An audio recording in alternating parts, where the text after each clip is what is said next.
I'm an extension educator at the University of Nebraska-Lincoln, located at the Kimmel Education and Research Center in Nebraska City, Nebraska. I'm also the coordinator of Southeast Nebraska's Inventors, Investors, and Entrepreneurs Club, or what we like to call I2E.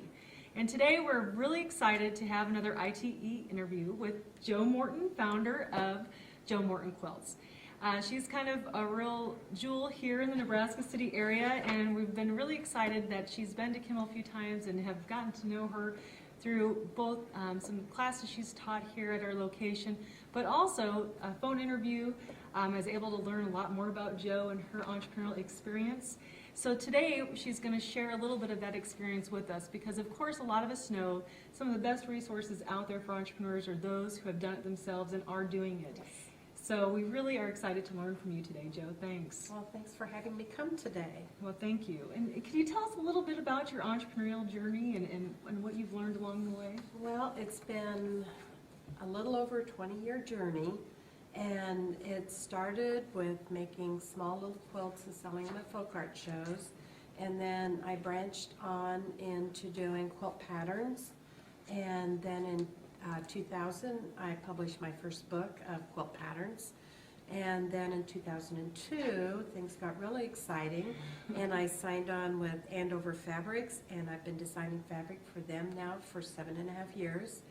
And so the books I publish now are full color, but all the quilts I make are made with my fabric lines with Andover, so that's pretty exciting for me. I think it's awesome to have somebody here in our area that does that type of work. I mean, you just don't hear that every day, that we have somebody here designing fabric and writing books and publishing those books and guides, and that's just absolutely fantastic. Well, it's been quite a journey, and a lot of it happens because of networking, and I've been going to quilt markets since 1995, twice a year. And so, you know, it's expensive business to get into, because as anybody knows that goes to trade shows, you know, your booth fees are high, the travel, the hotels, and just everything involved. But that's the best way I found for myself to like get out there and be seen. And it has just sort of evolved over the years, and you know, it took a while, but you know, your customer base grows and they like what you do. And then the other thing I really noticed, that the people that were most successful were doing more than just patterns. You know, it's like they're doing books, they're doing fabric, maybe they have a notion or something with a company. So it's like the more name recognition, so that's what I work towards. I know when we had a phone interview in December, you had talked about a lot of the different revenue streams that you've created over time. But some of these, and even building your business, has really required a big investment from you. Right, right. And 5 years ago, we bought the house across the alley from us, and I turned that into my work studio. And because I self-publish my books, we needed storage space. Sure. And packing and shipping area. So it was lucky that it came on the market, and it was like next door, even though it's across the alley next door. But you know, because this whole process, you go, if it's across town, how often will I go? Sure. You know, and then, or if I rent space downtown, people think you're a retail store, and it wasn't. I just needed workspace. And then it came on the market and pulled in the driveway one day, and it's like, oh, I think I have a solution, Russ. So anyway, it all worked out great. And 5 years later, I don't know what we'd do without that space. So now, speaking of Russ, who you just referred to, explain to us who Russ is and why he's so important in your entrepreneurship journey.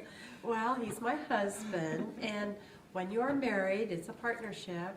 And I traveled a number of years early on, and I would go to the East Coast. I went to Pennsylvania, I was up in New England, I went to Virginia, and most of them were driving trips. Other than when I got up to Massachusetts, I would fly in. But so I would be gone 10 days, almost 2 weeks, because of the 2.5 days to get there, you know, 3 days to get home, and then the show time and all that. And so he'd be home, you know, going to work and being a bachelor, I guess. So, you know, you have to have the right guy that will put up with that for a number of years. And I learned a lot through that experience. I networked with people and saw, because they did different crafts than I did and saw how they expanded for, like you talked about, extra revenue coming in besides just what you can do yourself. So, and that's where the book publishing has turned into a nice thing for me, that rather than like I used to sell a small quilt, now I can make a bigger quilt and write some directions, and somebody can buy my fabric and the book and make it themselves. So I don't have to make it, I just make it the first time. And I know you've published a number of books. Yes. In number 19? 19's in the works. 19, unbelievable. I know, that's what I think. It seems like you just get started and all of a sudden it's like, oh my gosh, look what I've done. So it's exciting to me too.